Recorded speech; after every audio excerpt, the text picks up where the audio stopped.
Hello, everyone. I wanted to extend a special welcome to former President of Finland, Tarja Halonen, who was the 11th president and the country's first female head of state. She assumed office in 2000, was reelected in 2006, serving until 2012. She began as a lawyer in the Central Organization of Finnish Trade Unions in 1970 and held the position throughout her political career. And she is also chair of the Lancet Commission on Peaceful Societies through Health Equity and Gender Equality, which recently issued a report that examines how improvements in health equity and gender equality can transform societies. So let's go ahead and start there. Can you talk a bit about why focus on health and gender over other SDGs to achieve peace, justice, and strong institutions? And can you expound on what some of the linkages are? So I think that most of you, perhaps every one of you, know very well that the SDGs is we made a long process. I was chairing the Rio process, and then the diplomats tried to shrink all these fine ideas to the 17 goals. And so we have all the time underlined the fact that even they are different goals, so they have a certain influence in each other. And that's why we need more the studies that in which way and the different goals can affect another. And of course, can tell that I have been quite a long time a feminist also, so I have been very much interested in the gender equality. And now, which I could say, Antonio Guterres, the Secretary General of the UN, is now, I think, the second or third Secretary General who says that if you don't support the gender equality, so you can forget the SDGs. So we were interested in that part, but then I'm also the member of the advisory board of mediation to Guterres. So I have been also earlier interested in the fact that why certain societies are more peaceful than the others. Of course, you can have a terrible neighbor, or it can be a war and so, but also the societies themselves can be more or less peaceful. And then the old truth in the sociology has been that there are several things which are important, and then we try to see that how these cycles start to do. And now we have tried to see that whether health, which has been very important for every single person, that how the health situation and then the gender equality might have an importance, because we had more the feeling that the facts about the different researches that they might be in some kind of connection, that they might strengthen each other if they are going well. And so Lancet, as you know, this corporation, they were interested in that, and also earlier the previous Swedish government, then they stopped it, but Lancet continued. And then a couple of weeks ago, we succeeded after our work for 3 years, we succeeded to make a report which strengthened our feelings that this is an idea to research more, that these three goals, health and gender and peace, have a very strong connection to each other. So we made just a first report on that, and if you are interested, just go on. You will find it in internet, and so we are very interested to continue also that which are especially the situations where you can help that. Yeah, it's interesting reading. Saw it on Lancet.com. Are there any particular case studies that you use to illustrate these linkages? We have several studies from different continents, but sorry to say that at least so far we have not found systematically a collection of the different peace processes what have been all around the world in our time. So it would be very useful to do. Perhaps the UN universities could do that. Those which have been successful and those who have not been successful, and we have had those in Colombia. We have had those in some of Africa. I have also seen myself some steps concerning the peace processes in the Middle East, but these are peace processes where, how could I say it in decent way? The women have not been very well represented in the peace processes, but some of them, they have been in rank and file level, and we have seen also some evidences on that. So if I don't go in different details, I could say that some of the conflicts you are perhaps the most interested, like Syria, or like Ukraine. Sorry to say, they have not had so far peace processes, so we cannot do that. But we can say that areas have also tried to make the rank and file concepts and see that which kind of importance, for instance, the health has, and that's why I welcome very warmly that now this UN meetings this year, they have taken health in many ways much more strongly than earlier, because that's very essential part of the modern broader security thinking. Now, on that note, you've talked a lot in your career about gender in politics. This is an issue we've explored today and yesterday, and it's obviously talked about. You are fed up, aren't you? Please don't. Yeah, it's talked about. Action is a different thing. What are some of your current views? Are you at least seeing progress in terms of having female heads of state and women at the top, or are you a bit frustrated at the lack of progress? Would you like to get my very, very short and blunt answer? Always when they say that are the female leaders different, or they make different kind of decisions. So I try to say in very calm way, Madam, we have not enough scientific evidence in that, but I hope that in the coming years we get enough female leaders in different sectors that we can make also the very good scientific conclusions.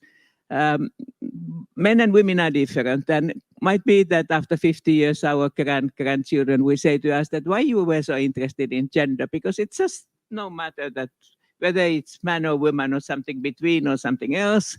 And then we say that, my dear, at that historical situation, it had a lot of importance because women were underrepresented, and second was that they have been in such kind of the different positions that they view of themselves and the surrounding world is different. So it was very fruitful to get 50 plus 50 together and get more than 100%.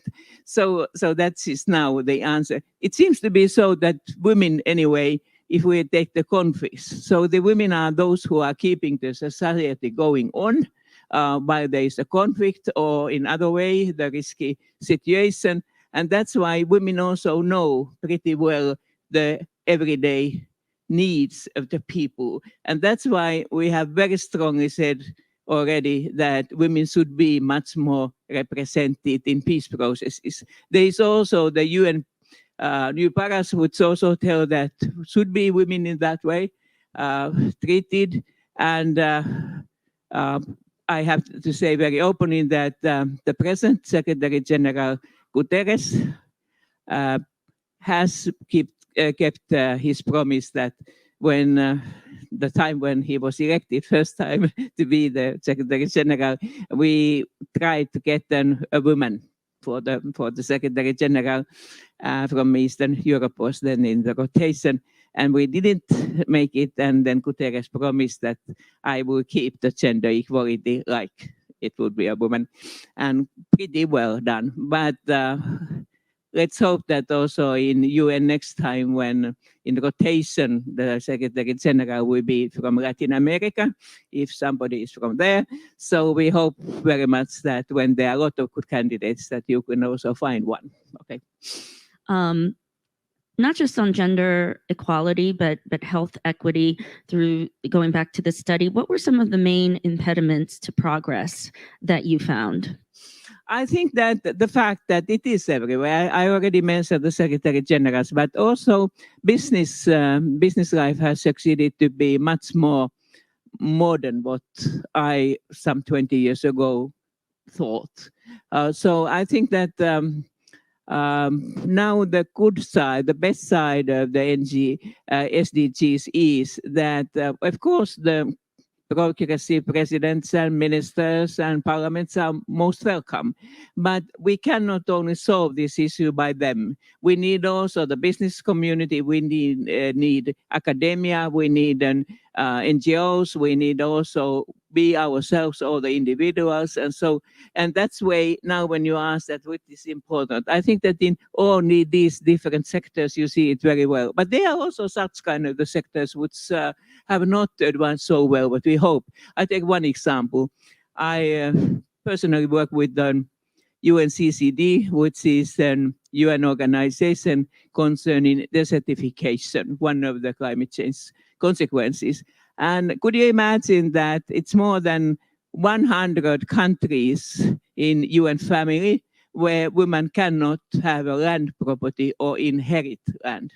And if we think that the food issue has been, I think also in your discussions quite much, that if we are training bigger farmers and smaller farmers, but if the women cannot have this land property, so do you think that we will treat equally then female and male farmers? So sometimes it needs only that you see your own sector with open eyes and think that is the things also here all right. But I think that in education, it has been generally taken very good steps forward. Of course, we have a terrible back steps like Afghanistan, also some other places where it seemed to be more hidden system. But generally taken, I would say that education, health issue is a very sensitive one. Um, so especially I would say that sexual and reproductive rights, the health also, but also even more the rights, it has to be in a very sensitive area in many ways in many countries. And now, lastly, you have seen the evolution of the MDGs. We've been talking a lot about the SDGs and how far away we are from being on track with them. Do you foresee that we can somehow get back on track, or given the dismal numbers, that maybe that's not a possibility? So I was already in MDGs on board. So people said in that time that you have nice ideas, but you are with the blue eyes, like we are both. Practically. And matching black and white yes, as well. yeah, we didn't agree that beforehand, so it's somehow in the nature. So we were much more, we did much more progressive what people thought. So I say that better to be a little bit innocent and to active than to say that it cannot work. We are now halfway in the marathon or game or whatever you want to say. And this is really very frustrated situation in such a way that we started the SDGs very well. Many of you remember that we MGCs and SDGs are just a political commitment, and even I'm a former lawyer, so it seems to be quite effective. But then we even made a legally binding Paris climate change agreement, and then we were very optimistic. We can do that. We knew about how to do. We had resources and we have everything. And then step by step, it has gone backwards. And because I'm a European, I say very openly that we Europeans have been a little bit hypocrites. We thought that the war cannot be in the larger scale in Europe. And now we know the Russia and Ukraine and all that. But we try now to learn the same what we have said all the others, Africa, Asia, Latin America, that you should be able to solve that many challenges at the same time. Now we are in the same way, in the same situation. So you can every now and then also remind us that yes, we know you have this terrible war in Ukraine, but still the climate change is going on, and still we need all these reforms. And so, would you like to try to solve several issues at the same time? It's not exactly easy. Now, unfortunately, we don't have time for an audience Q&A, but I do want to point out we have a special guest in the audience, Caroline Anstey, who's president and CEO of PACT, a global NGO, who had an 18-year career with the World Bank Group. So, Caroline, I'm just wondering if you have some perspective on our discussion. I think should be on. Thank you, President Halonen. It's a fascinating report, and thank you for producing it. And I see in our work, we work a lot with community health workers throughout Africa on HIV/AIDS and some other issues. You see that linkage of women who are in the community bolstering social stability, social structures, governance, and that contributes to peace. I think my big question that I'm left with is how much, when we talk about links between governance, peace, gender, health expenditures, how much are we undermined by two things: lack of joined up government and lack of joined up development? And what do I mean by that? I mean, we still think of development in silos. There's health, there's gender equity, there's governance, there's judicial reform. We don't put them together. And then in countries where social stability is threatened, the minute those countries run into trouble, high debt, fiscal crises, we cut health. Governments cut health, and without making the argument about how that's going to impact on a democracy dividend or on peace or on stability. So my question is, you've been a minister. How do you change that narrative to take gender equity and mainstream it throughout all the ministries? And how do you stop health and gender being the kind of Cinderella of spending when you run into tough times? So thank you. Your introduction to the question was so good that I almost could say that you already gave the answer, because we all guessed that what you meant. But if I make it another way around, so COVID-19 was a very, very different experience. I happen to be now representing Finland, one of the Nordic countries, my own country, in a so-called Monti Commission, which has a World Health Organization's regional commission. And we noticed that in the countries where women were in many sectors leading in this pandemic work, they succeeded better than those where the women were not. And as you can guess, in the most of the countries, women are a major labor force in health, but also in education, culture, and in many and social areas, social politics. And it seems to be so that when these women had already this experience, which has made before pandemic, because during the pandemic, you don't do it too much. So they really made much better result.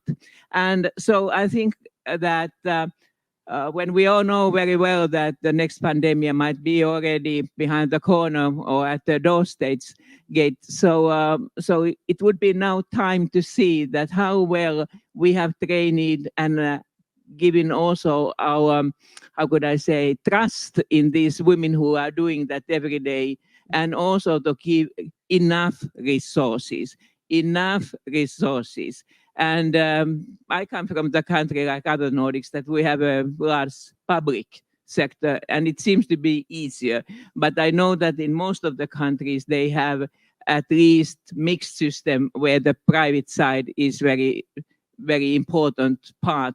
And also in Nordic countries partly. So we should also think in which way we can mix these, combine these two sectors. And also when you took the women, the gender equality, so we should see it in all sectors.